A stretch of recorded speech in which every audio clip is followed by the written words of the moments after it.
Democrats love to accuse Republicans of going after Social Security, but has it ever dawned on them that their own economic policies are taking a toll on the retirement savings of older folks? No doubt. New research shows nearly half of young adults from the ages of 18 to 34 are receiving financial help from their parents.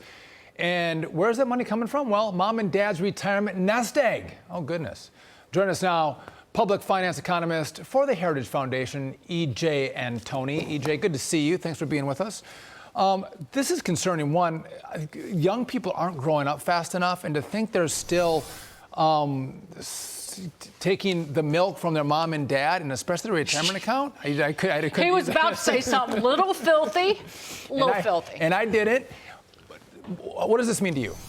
I think this is a sign of the times. This is a sign of how failed these economic policies are, right? I mean, look at something like home ownership.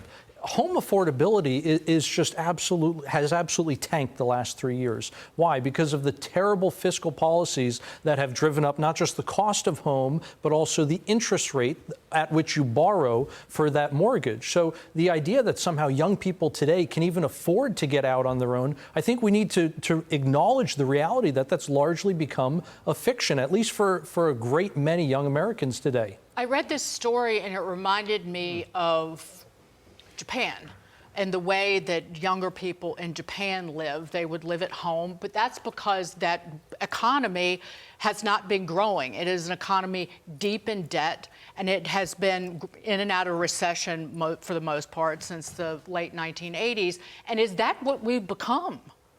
Largely, yes. I mean, look at what's happening to our debt and the cost, more importantly, the cost of servicing that debt relative to the size of the economy. That is going up at the fastest pace on record. Now, it's not at a record high, but the rate of increase is a record. So again, this idea that somehow we are on any kind of sustainable path or the idea that somehow we are not in a cost of living crisis is ridiculous. But giving your child a bedroom to stay in, the one they grow up in, one thing, dipping into the savings to help them buy or rent an apartment, that is something troubling in and of itself. But I want to move to this because the national debt surpassed $34 trillion at the start of the new year. And if you somehow thought that wasn't a big enough warning on how dire our economic situation is, how about a literal warning from the Federal Reserve Chairman Jerome Powell? Watch this.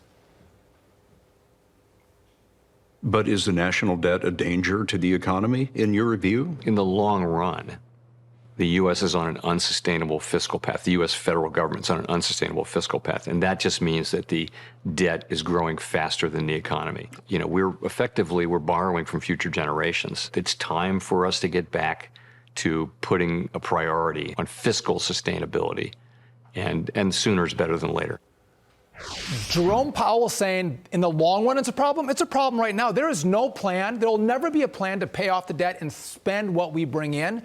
This is the economic bomb that sits on our doorstep. Absolutely. But honestly, what did we expect from the cheerleader of Team Transitory on inflation, right? Yeah. He is once again a day late and $1 short. I mean, again, I hate to sound like a broken record, but we have a cost of living crisis in this country. I mean, it's absolutely obscene to think that a majority of young adults today need to live with their parents because they can't afford anywhere to live. And the whole idea that our official government metrics, like the CPI, for example, are accurately measuring the cost of things like housing is ridiculous. The cost to own a home has gone up 4 times as fast as the official CPI metric says it has over the last 3 years. Well, and be careful if you listen to him, Jay.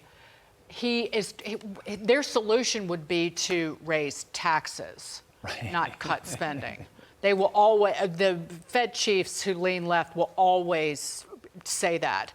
And we're already, and this is, you posted this on Twitter, we're already running $1 trillion in interest on the national debt. And in under 7 years, it's going to be $3 trillion. This is the death doom loop. Exactly. And again, I liken it to a family that has racked up so much debt on their credit cards that they get to a point where just the financing charges on those credit cards, not actually paying down the debt, but just the financing charges actually get to a point where they're going to eventually exceed the family's income. Again, how is that sustainable? It's not just send them across the southern border. They get free food, free housing, and maybe a few $1,000s on a credit card. EJ Antoni, always a pleasure. Good to see you.